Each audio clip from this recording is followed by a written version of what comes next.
So, I want to give my opinion on Kendrick Lamar's Super Bowl performance and talk about how Black women are continuing to get bamboozled by pro Black symbolism. And also, if you're interested in my non race related content, be sure to subscribe to my second channel. I'll be uploading over there again soon. The link is in the description box. So, I am seeing a lot of Black people online celebrating Kendrick Lamar's Super Bowl halftime performance. And I'm noticing that it's pulling on the heartstrings of a lot of Black women in particular. And it's because of the pro Black, anti racism, white supremacy symbolism. So at the beginning of the performance, Kendrick said something about the revolution will be televised. He also had Samuel L. Jackson portraying Uncle Sam and representing the Black people who, quote unquote, play the game or engage in respectability politics, which I found this part to be kind of comical because both of them have already played the game. If they didn't, they wouldn't be as successful as they are. And the dancers were wearing red, white, and blue, which represented the American flag and contributions that Black Americans specifically made to this country. It was very similar to Beyonce's halftime show that was aired on Netflix earlier this year. It had a lot of the same symbolism. And personally, when it comes to Kendrick's performance, I did like some of the choreography. And I want to make it clear that I don't think anything is wrong with Black people in America reclaiming Black American culture and creating boundaries to keep non-Americans like Drake from taking over. I don't have an issue with unambiguous Black men in hip hop like Kendrick recentering their image and culture in hip hop. That is what they're supposed to do. The problem that I am having and have always had with Kendrick and this whole beef he has with Drake is that Black American women, y'all really think that this beef is about us. You think that this quote unquote revolution that Kendrick is talking about, which I don't know how this performance is actually a revolution, but y'all really think that this will benefit you in the long run when it won't. And I blame Kendrick's pandering to Black women for making y'all think that this was mostly about protecting the culture and protecting Black women and getting rid of Drake because he's a predator and colonizer. Because since when has the community cared this much about colonizers and abusers in hip hop? As my supporter, Red Elephant, already pointed out in the comment section, and shout out to her, Kendrick Lamar shouted out Dr. Dre in his Grammy acceptance speech. And Dr. Dre is a well-known abuser. It's well known that he abused the singer Michelle for several years. Not to mention all of the other Black men in hip-hop who are abusers, PEDOs, and also contributed to degrading and undermining the Black woman's image. And speaking of colonizers, Kendrick Lamar also defended Iggy Azalea when she was rightfully being held accountable for appropriating Black culture. But when it comes to Drake, he's quote unquote not like us. See, it was okay when Iggy was being racist and undermining Black women in hip hop. But as soon as a biracial man does the same thing to unambiguous Black men, it's a problem.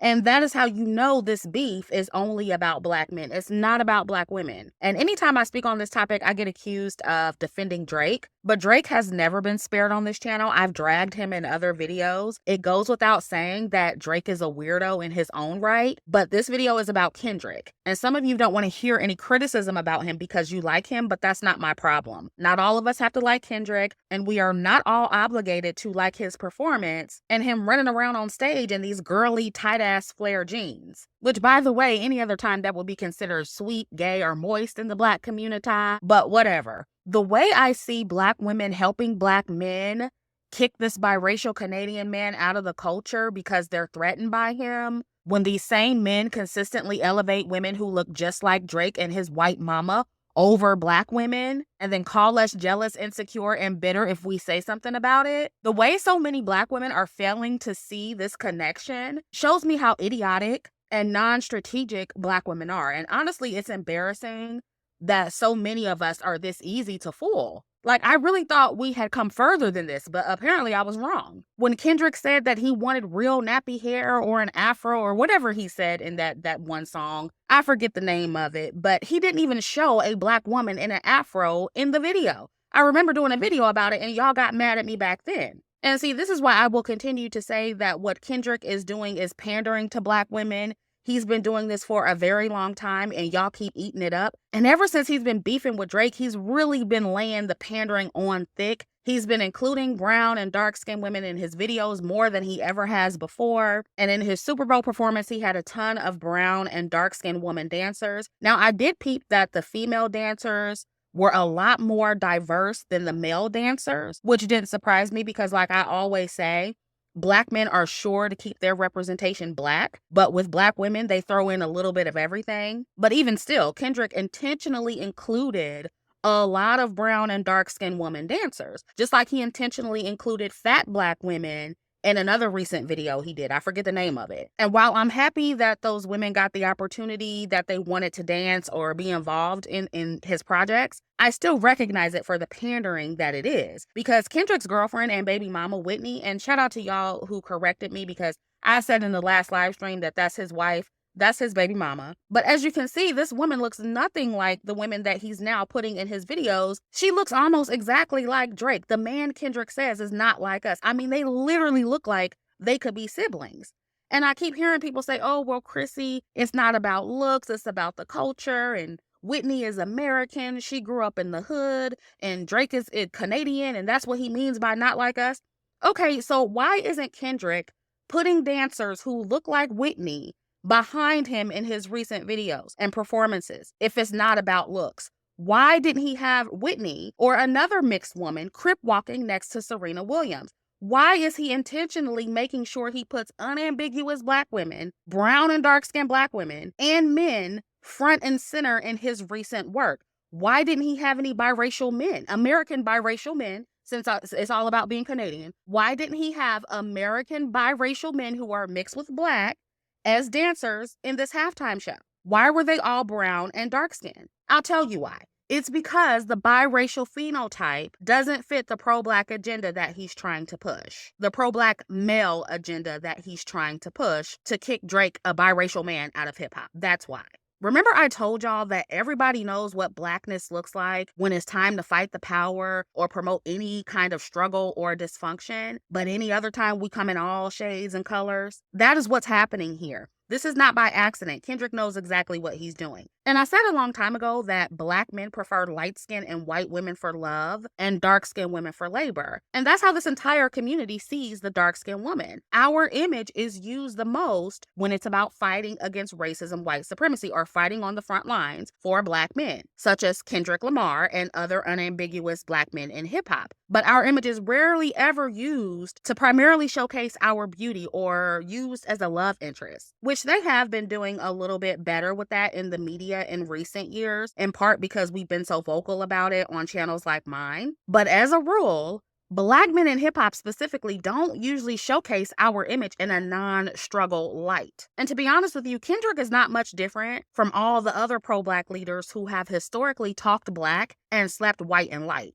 This is nothing new, and y'all always fall for their performative pro-Blackness and symbolism, and it really gets you nowhere, and this time will be no different. And for those who are going to tell me, oh, well, Chrissy, stop making this about colorism, stop talking about colorism, the topic is stale, it's old. Well, as we can see with this performance and the reaction to it, y'all never get tired of talking about racism.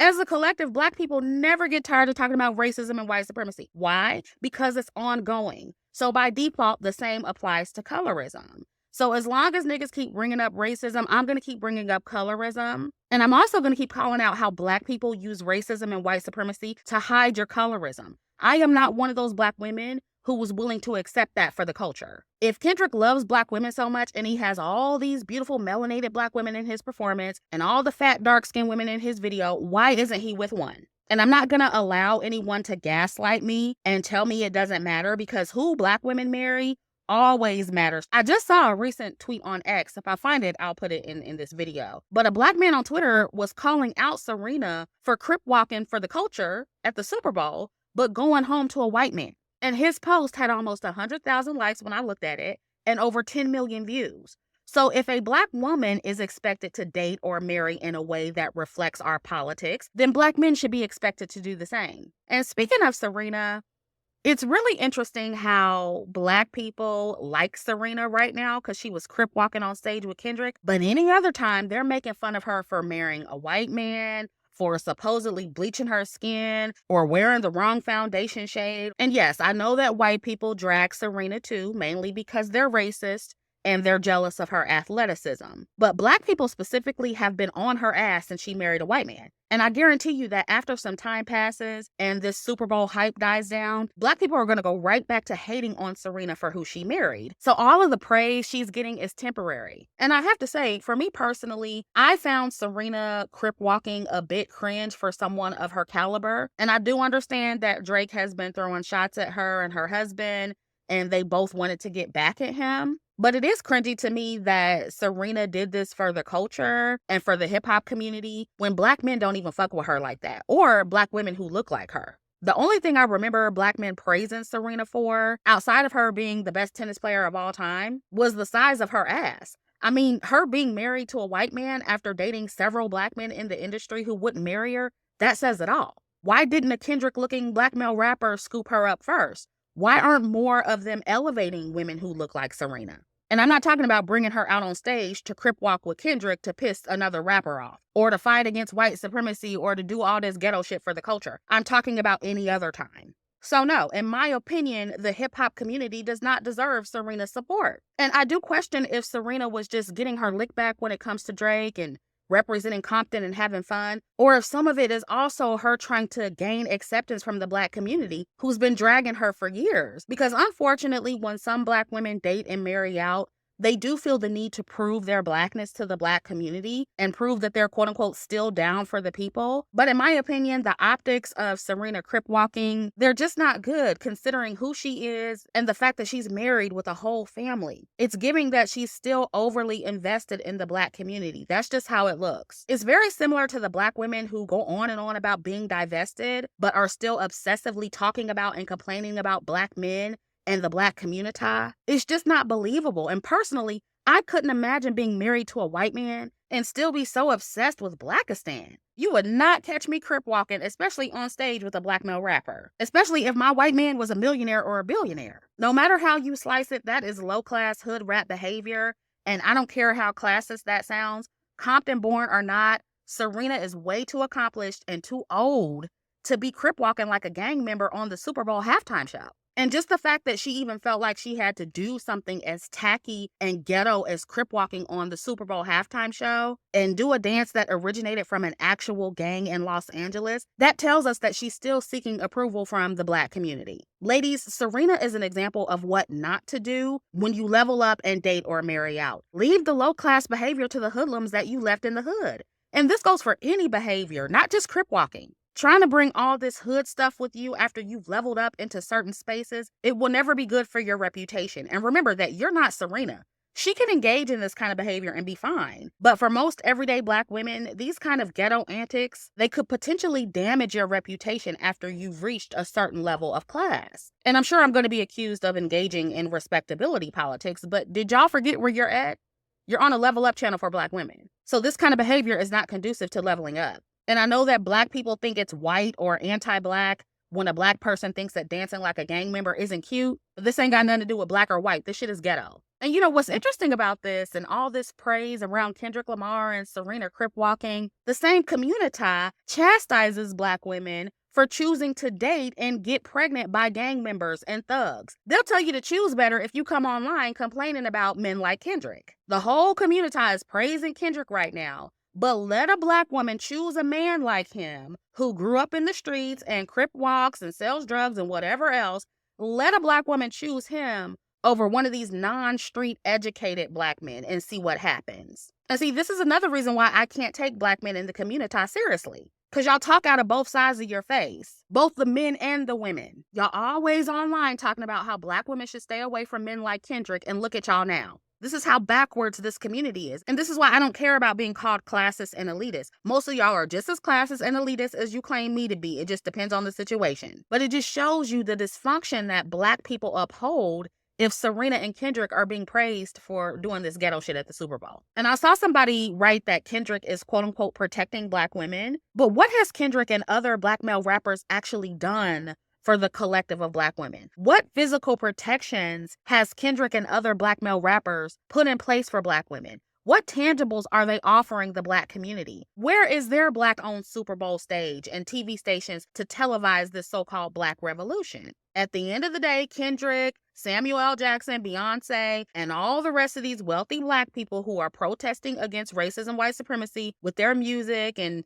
their symbolic performances right now, they're all going to go right back to enjoying the millions of dollars they got from playing the game in this very system that they're telling you to dismantle after they get done with all this symbolic protesting. They're not about to dismantle any oppressive systems or any of the isms for you and the collective of Black people. And I'm sorry to rain on your parade, Black women, but they're not going to do that. And I believe that the Super Bowl performance specifically was an attempt to get Black women to go back to fighting on the front lines for Black men. And some of y'all have never stopped, but many of us have. And a lot of us are talking about resting and looking out for ourselves. And so you're going to see more Black men do this kind of stuff to reel you back in.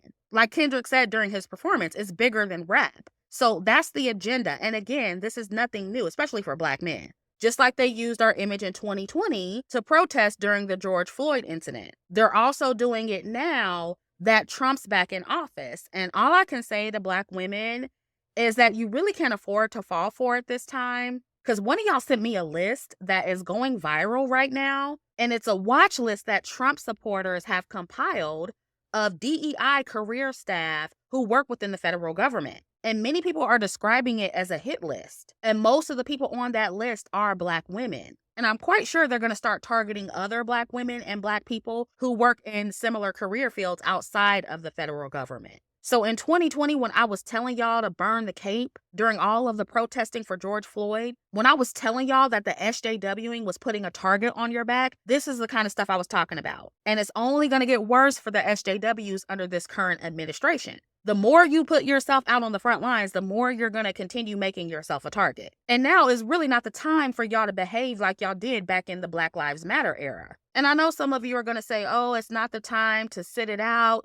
Black people should fight to dismantle oppressive systems. We shouldn't be held back by fear. And I get it. I get y'all wanting to take a stand against racism. And on its own, I don't think anything is wrong with that. But it needs to be done tactfully, especially if you are a Black woman. Ladies, we are the most vulnerable and unprotected. We don't have a first line of defense. Furthermore, there's no dismantling a system that you need for your survival. I keep telling Black women, Black men did not build you a Wakanda. They did not build you a system that primarily benefits you and your community the way white men did for themselves and their women. So you have no alternative system that's going to take care of you after you attempt to dismantle this one. So you fighting the power, it will not end like you think it will. I'm quite sure all the Black women on that DEI watch list, they didn't think that they would be on that list back in 2020, but there they are. So don't make yourself a target, ladies. And this goes for when you're taking a stance against racism or any of the other isms. Move strategically. This is not about being a coon or an Uncle Sam. This is about operating in reality and moving and behaving in a way that benefits you the most, because there is no real sustainable backup plan. And I really do feel like this is the start of another 2020. And I recommend that you go watch the videos I did during the time of the George Floyd incident, because that is what I think is going to happen again because of the political direction this country is moving in. The next 4 years under Trump, we're going to see a lot more attempts to get Black women specifically back on the front lines to fight against racism, white supremacy, and all the other isms. And because of spaces like this, who have helped Black women sit down and burn the cape, it's going to be a bit more covert and dog whistly. Some of it might be a little less radical and obvious to most people, but I'm here to tell you it's the same shit repackaged. And ever since Black women said we were resting and minding our business, I'm noticing people from every direction attempt to pull us back on the front lines. And I'm also noticing that society in general is trying to force Black women back into accepting the status quo after we've started to wake up and become a little bit more selfish and decide to withdraw our support and activism. And any group who has benefited from us muling for other groups and putting our womanhood on the back burner, they're trying to pull us back in, ladies. And also, any group who has benefited from us hating our skin and our hair, they're attempting to reverse the progress we've made as well. They're trying to pull us back into the fold of colorism and featureism and texturism. So people are really trying hard to set us back and quote unquote put us back in our place in more ways than one.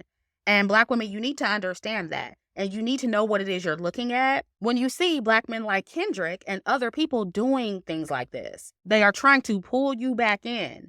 So don't drink the Kool-Aid and don't fall for the manipulation. And I'm saying this because the response I got during my last live stream where I mentioned Kendrick's Grammy performance, It was very clear to me that many of you are falling for the manipulation and you're being pulled back in. And I tend to give grace to women who haven't fully come out of their pro-Black mammy conditioning, because 7 years ago, I was there myself, and many of you remember that. I know more than anyone how hard it can be to wake up, and that is why I continue to do these video reminders. And I know what I'm doing is working on some of you, because you're actually sending me emails and you're writing in the comment section how you almost got sucked back in. So even though I know what I'm saying isn't the popular opinion right now, I know it's helping at least a minority of Black women burn the cape, and that is all I care about. So yeah, that's all I have to say about this. Let me know what you think about this topic in the comments. Also be sure to like, share, and subscribe, and I'll catch up with you in the next video.